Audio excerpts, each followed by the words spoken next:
ഓണത്തിനിറങ്ങിയ 4 സിനിമകളും ഞാൻ കണ്ടു. അപ്പോൾ അതിൽ 3 സിനിമകളുടെ റിവ്യൂ വീഡിയോകൾ ചെയ്ത് ചാനലിൽ അപ്ലോഡ് ചെയ്തിട്ടുണ്ട്. ഇനി മേനെ പ്യാർ കിയ. അപ്പോൾ ഈ സിനിമയ്ക്ക് ഇന്നലെ ഞാൻ ടിക്കറ്റ് എടുക്കാൻ വേണ്ടി തിയേറ്ററിൽ പോയിട്ടുണ്ടായിരുന്നു. പക്ഷേ എനിക്ക് ടിക്കറ്റ് കിട്ടിയില്ല. കാരണം ടിക്കറ്റ് എടുക്കാൻ ആളില്ലാത്തത് കൊണ്ട് ഞാൻ മാത്രമേ ഉള്ളൂ പറഞ്ഞിട്ട് അവർ ടിക്കറ്റ് തന്നില്ല. ഇന്നലെ ആണ് ഈ സിനിമ റിലീസായതെങ്കിലും ഞങ്ങളുടെ ഇവിടുത്തെ ഈ തിയേറ്ററിൽ ഇന്നലെ ഒരു ഷോ പോലും കളിച്ചില്ല. ഇത് എന്താ കാരണം എന്നേ എനിക്ക് മനസ്സിലായില്ല. കാരണം ബാക്കിയുള്ള സിനിമകൾ, ഓണത്തിനിറങ്ങിയ സിനിമകൾക്ക് എന്തായാലും ആളുകൾ വരേണ്ടതാണല്ലോ. പക്ഷേ ഇന്നലെ മുഴുവൻ വന്നില്ല, അങ്ങനെ കാണാൻ പറ്റിയില്ല. അപ്പോൾ ഇന്ന് രാവിലെ ഞാൻ നോക്കിയിരുന്നു ബുക്കിങ്ങിന് ആരെങ്കിലും ചെയ്തിട്ടുണ്ടോ, നോക്കുമ്പോൾ ആരും ബുക്ക് ചെയ്തതായി കാണാനില്ല. അപ്പോൾ അതുകൊണ്ട് തന്നെ ഒരു 10 ആളെങ്കിലും ഇല്ലാതെ ഇവിടെ തിയേറ്ററിൽ സിനിമ ഓടിക്കില്ല. അങ്ങനെ ഒരു പ്രശ്നമുണ്ട്. 10 അല്ലെങ്കിൽ ഒരു 7 ആളൊക്കെ എന്തായാലും ഉണ്ടെങ്കിൽ ഓടിക്കുകയുള്ളൂ. അപ്പോൾ ഇന്നും കിട്ടില്ല എന്ന് മനസ്സിലായപ്പോൾ ഞങ്ങളുടെ ഇവിടുന്ന് ഒരു 40 കിലോമീറ്ററും മാറിയിട്ടൊരു തിയേറ്ററുണ്ട്. അവിടെ പോയാൽ എന്തായാലും സിനിമ കാണാൻ പറ്റും. അങ്ങനെ ഞാൻ അവിടേക്ക് പോയിട്ട് സിനിമ കണ്ടു. അപ്പോൾ എന്തുകൊണ്ടോ അവിടെയും തിയേറ്ററിൽ ആൾ കുറവാണ്. ഇനി ഓണം ആകുമ്പോൾ ആ ഡേയ്സിലൊക്കെ ആൾ വരുമെന്ന് കരുതുന്നു. ഇനി ഈ സിനിമ എങ്ങനെയായിരുന്നു എന്ന് പറയാം. ഇതിൽ തുടക്കത്തിൽ ഒരു ഭയങ്കര ഗ്യാങ് വാറൊക്കെ കാണിക്കുന്നുണ്ട്. ഒരു കുറച്ച് ഭീകരമായിട്ട് തന്നെ നമുക്ക് തോന്നിക്കുന്ന രീതിയിലാണ് തുടക്കത്തിൽ കാണിച്ചത് കേട്ടോ. അപ്പോൾ അത് ഒരു പ്രതീക്ഷ തന്നത് എന്താണെന്ന് വെച്ചാൽ ഇത് ഇവിടുന്ന് അങ്ങോട്ട് ഗ്യാങ് വാറായിട്ട് ഭയങ്കര ആക്ഷനും ചോരക്കളിയായിട്ടാണെന്ന് ഒരു തുടക്കം ഒരു കുറിച്ചിരിക്കുകയാണ്.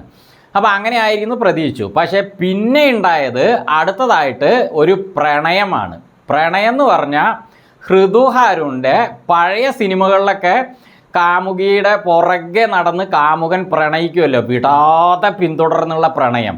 ഇഷ്ടമില്ല എന്ന് പറഞ്ഞാലും ഇഷ്ടമാണ് എന്ന് പറഞ്ഞാലും പുറകെ നടന്നിട്ടുള്ള പ്രണയം ഉണ്ടല്ലോ, അതാണ് ഹൃദു ഹാരൂൻ്റെ കയ്യിൽ ഈ സിനിമയിൽ കൊടുത്തിരിക്കുന്നത്. പുള്ളി അത് വളരെ മനോഹരമായിട്ട് വളരെ ക്യൂട്ടായിട്ട് ചെയ്തിട്ടുണ്ട്. ഈ സിനിമയിലെ ഏറ്റവും ഹൈലൈറ്റ് ആയിട്ട് എനിക്ക് തോന്നിയ കാര്യം ഹൃദു ഹാരൂൻ്റെ ആ ഒരു നിഷ്കളങ്കമായ ഒരു അവസ്ഥയിൽ നിന്നുകൊണ്ട് പുള്ളി ആ ഒരു പ്രണയിച്ചിരിക്കുന്നതാണ്. അത് നന്നായിട്ടുണ്ട് കേട്ടോ. ഹൃദു ശരിക്കും മൊറ സിനിമയിലും പുള്ളിയുടെ ഭാഗം നന്നായിട്ട് ചെയ്തിട്ടുണ്ടായിരുന്നു. ഇതിലും പുള്ളീനെ എനിക്ക് നോക്കിയിട്ട് മനസ്സിലാക്കാൻ പറ്റിയത് നല്ല ക്യാരക്ടറുകൾ ചെയ്യാൻ പറ്റുന്ന ഒരു നടൻ തന്നെയാണ് ഹൃദു ഹാരൂൺ.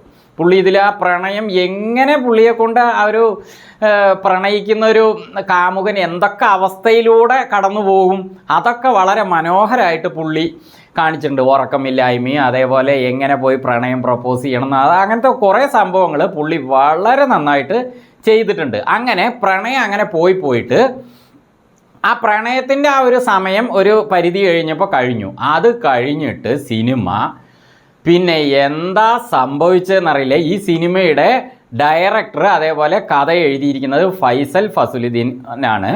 പുള്ളി അവിടുന്ന് അങ്ങോട്ട് കഥ ആകെ കുളമാക്കി വെച്ചിട്ടുണ്ട്. പിന്നെ സിനിമ എന്തൊക്കെയോ ആയിട്ട് മുന്നോട്ട് പോവുകയാണ്.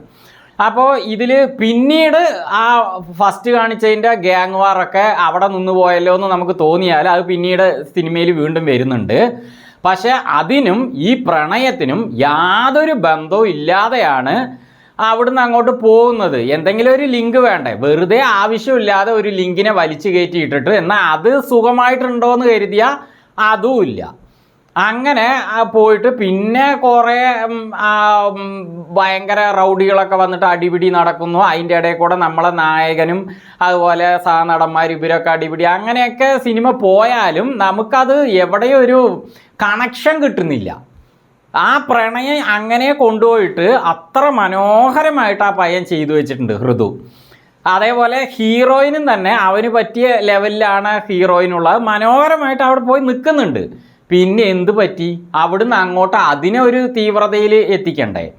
അത് എന്നിട്ട് പിന്നെ ഈ സിനിമ അങ്ങനെ ആക്ഷനും കാര്യങ്ങളൊക്കെ, ആക്ഷൻ എന്ന് പറഞ്ഞാൽ ഭയങ്കര ആക്ഷനും അല്ല, അതൊരു ശരിക്കും ഈ സിനിമയുടെ പോസ്റ്റർ ഞാൻ കണ്ടപ്പോൾ ഇതിലെ നായിക ഒരു കത്തിയും പിടിച്ചിട്ട് നിൽക്കുന്ന പോലെ നായകനും മേഘത്തൊക്കെ ചോരയൊക്കെ ഇട്ട. അപ്പം ഞാൻ വിചാരിച്ചു നായികയും നായകനും എല്ലാവരും കൂടി ഭയങ്കര സംഭവമാണെന്ന്. അതൊന്നും ഞാൻ കണ്ടില്ല കേട്ടോ. ആ ലെവലിൽ ഞാൻ പ്രതീക്ഷിച്ച ആ ലെവലിലുള്ള സിനിമ അല്ലത്. ഇത് വേറെ എന്തൊക്കെയോ ഗ്യാങ് വേറൊക്കെ കൊണ്ടുവന്നിട്ട് അതിൻ്റെ ഇടയിൽ കൂടെ പ്രണയത്തിനെ ഇട്ടിട്ട്, പ്രണയം ഇവൻ നന്നായി അഭിനയിച്ചതുകൊണ്ട് ആ ഭാഗം ഡയറക്ടർ കഥ എഴുതിയിരിക്കുന്നത് കൊണ്ടും ഡയലോഗുകൾ കൊണ്ടൊക്കെ നന്നായി വന്നതുകൊണ്ട് അത്രയും ഭാഗം നന്നായി. അപ്പോൾ അവിടുന്ന് അങ്ങോട്ട് സിനിമ ആകെ കൊണാപ്പ് ലെവലിലായി. പിന്നെ അവസാനമായപ്പോഴേക്കും ഇതിലൊരു വലിയൊരു ആക്ഷൻ ഹീറോ വന്ന് നിൽക്കുകയാണ്. ഞാൻ എന്നെ അന്തം വിട്ടു. ഇങ്ങനെ ഈ സിനിമയിലോ ഇതെന്ത് പറ്റി? കാരണം ഈ ആക്ഷൻ ഹീറോ മലയാളത്തിലെ ഒരു നമ്പർ 1 ആക്ഷൻ ഹീറോയാണ് പുള്ളി, ഞാൻ ആരാ പറയുന്നില്ല. അപ്പോൾ പുള്ളീനെ പെട്ടെന്ന് ഇതിൽ കൊണ്ടുവന്ന് ഇട്ടപ്പോൾ ഈ പ്രണയത്തിന് ഈ ബന്ധങ്ങൾക്കൊന്നും ഒരു ബന്ധവുമില്ല. അതേപോലെ ഈ കഥയ്ക്കും പുള്ളിക്കും വലിയ ബന്ധമൊന്നും ഇല്ലാത്ത രീതിയിലാണ് പുള്ളി ആക്ഷൻ ഹീറോ ആയിട്ട് ഇതിൽ വന്ന് നിൽക്കുന്നത്. പക്ഷേ ആക്ഷൻ ഹീറോ പറഞ്ഞാൽ ഇതിൽ ഭയങ്കര ആക്ഷൻ ചെയ്യുന്നുണ്ടോ, അതൊക്കെ ഇങ്ങനെ ആരാ ചെയ്യുന്നതെന്ന് കാണിക്കാത്ത ലെവലിൽ കാണിക്കുന്നുണ്ടെങ്കിലും ഒരു തട്ടുമുട്ട് ആ ലെവലിലേ പോകുന്നുള്ളൂ. ശരിക്കും പറഞ്ഞാൽ കാമിയോ റോള് പോലെ വന്ന ഈ വൻ ആക്ഷൻ ഹീറോയുടെ കാര്യവും അവിടെ ഒരു ചീറ്റിപ്പോയ അവസ്ഥയിലാണ് നിൽക്കുന്നത്. ശരിക്കും അദ്ദേഹത്തിൻ്റെ ഒരു ഭയങ്കര ആക്ഷൻ സിനിമ ഇനി എടുത്തുകൊണ്ടിരിക്കുന്നുണ്ട്. അതിന് പ്രേക്ഷകർ മൊത്തം വെയിറ്റിങ്ങിലാണ്. അതൊരു കട്ട സിനിമയായിരിക്കുന്നു, വെയിറ്റിങ്ങിലാണ്. അപ്പോൾ ആരാ ഞാൻ പറയുന്നില്ല.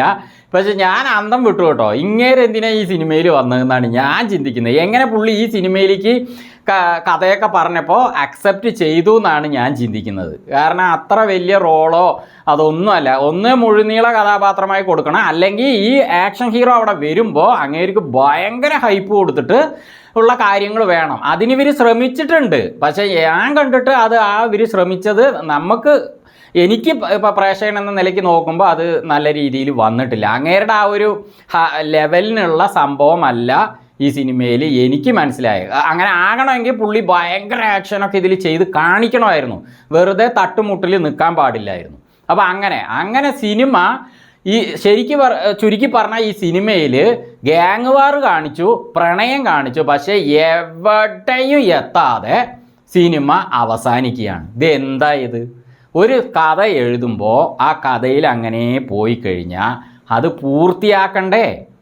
അത് നമുക്ക് കണ്ടുവരുമ്പോൾ അതിനൊരു ഇപ്പോൾ ഇന്ന ഭാഗം എത്തുമ്പോൾ അതിൽ ഇപ്പോൾ ഇടവേളയാണെങ്കിൽ ഇടവേളയിൽ ഒരു ആകാംക്ഷ കൊടുക്കുന്ന ഇൻ്റർവെൽ ബ്ലോക്കൊക്കെ വരും. അതിനുശേഷം എന്തായെന്നൊരു ചിന്ത വരും. അങ്ങനെ പോയിട്ട് ആ കഥ അവസാനം എത്തുമ്പോൾ അത് ഫുള്ളായിട്ട് നമുക്ക് അക്സെപ്റ്റ് ചെയ്യാൻ പറ്റണ്ടേ? എന്ത് കഥ എഴുതി വെച്ചിരിക്കുന്നത്? പകുതി വരെ നന്നായി കൊണ്ടുപോയിട്ട് പിന്നെ എന്താ, പല സിനിമകൾക്കും പറ്റുന്ന ഒരു പ്രശ്നമാണിത്. പകുതി വരെ നന്നായിരിക്കും, പിന്നെ അവിടുന്ന് അങ്ങോട്ട് ഈ കഥ എഴുതുന്ന ആൾക്ക് എന്താ പറ്റുന്നത്? അതൊന്ന് വൃത്തിയായിട്ട് അവസാനിപ്പിക്കുമ്പോഴല്ലേ നമുക്ക് ആ കഥാപാത്രങ്ങളുടെ പൂർത്തീകരണം നന്നായി. ഒരു കഥ, ഒരു മുത്തശ്ശി ഒരു കുട്ടികളുടെ അടുത്ത് ഒരു കഥ പറഞ്ഞുകൊണ്ടിരിക്കുമ്പോൾ അവസാനം എത്തുമ്പോഴേക്കും കഥയിൽ അതിന് ചോദ്യമൊന്നുമില്ല, ഇത് അത്രയേ ഉള്ളൂ, കഥ കഴിഞ്ഞു പറഞ്ഞാൽ എങ്ങനെയിരിക്കും? അതുപോലെ എവിടെയും എത്തിക്കാതെ പോയി നിൽക്കുന്ന ഒരു സിനിമയായിട്ടാണ് എനിക്കിത് ഫീൽ ചെയ്തത്. സിനിമ പോരാട്ടോ. ഞാൻ പറഞ്ഞ ലെവൽ വരെ നന്നായിരുന്നു. കുറച്ച് ഭീകര സംഭവങ്ങളൊക്കെ കൊണ്ടുവരാൻ ശ്രമിച്ചു, അതും കുറച്ച് നന്നായിരുന്നു. അതും ശരിക്കൊരു പൂർത്തീകരണത്തിലും വന്നില്ല. അങ്ങനെ പോയി നിൽക്കുന്ന ഒരു സിനിമ. പിന്നെ ഇതിൽ സഹനടന്മാരായിട്ട് യൂട്യൂബർ അർജുൻ ഉണ്ട്, ശ്രീകാന്ത് വെട്ടിയാറുണ്ട്. അവരൊക്കെ അവരുടെ ഭാഗമൊക്കെ അവർ ചെയ്തിട്ടുണ്ട്. പക്ഷേ അതും വലിയ കഥാപാത്രങ്ങളല്ലെങ്കിൽ അവർക്ക് എന്താണോ കൊടുത്തത് അവർ ചെയ്തിട്ടുണ്ട്. അതേപോലെ അസ്കർ അലി, പുള്ളിക്ക് പുള്ളിയും സഹനടനായി എന്ന ലെവൽ തന്നെയാണ്. ഒരു സീരിയസ് മാറ്ററും പുള്ളിക്കുണ്ട്, അതേപോലെ കോമഡി അതിൽ വരുന്നുണ്ട്, അതും പുള്ളി കുഴപ്പമില്ല ചെയ്തിട്ടുണ്ട്. പക്ഷേ ഋതു കാരൂണ് തുടക്കം മുതൽ വളരെ ക്യൂട്ടായിട്ടുണ്ട് കേട്ടോ. അതെനിക്കിഷ്ടമായി. അതേ എനിക്ക് ഈ സിനിമയിലൊരു കാര്യമായിട്ട് തോന്നിയുള്ളൂ. അതും ആ ഒരു ലെവൽ കഴിഞ്ഞപ്പോൾ പുള്ളിക്ക് അവിടുന്ന് അങ്ങോട്ട് ചെയ്യാനുള്ള സ്പേസും ഈ കഥയിൽ വലുതായിട്ട് വന്നിട്ടില്ല. അങ്ങനെ പോയി അവസാനിപ്പിച്ചു. അതുകൊണ്ട് സിനിമ എനിക്ക് വലിയ സുഖം തോന്നിയില്ല.